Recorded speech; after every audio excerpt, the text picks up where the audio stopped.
Sa iba pang balita, bilang ng mga nasawi sa Binaliw landfill, umakyat na sa 16. Ang kasama natin sa balitang yan si Rajuman Ken Galinea ng RMN Cebu. RMN Live Report!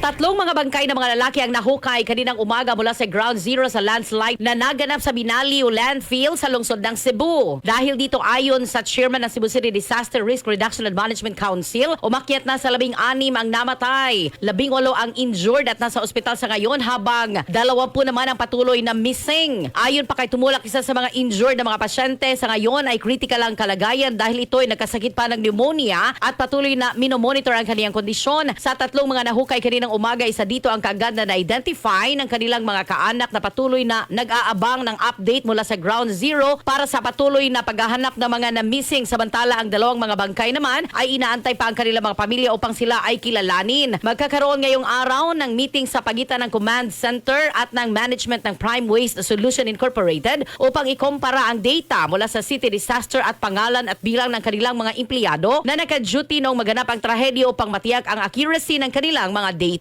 Kasama mo sa DYHP, RMN Cebu, Radio Man Ken Galinea, Tatak, RMN. RMN Network News!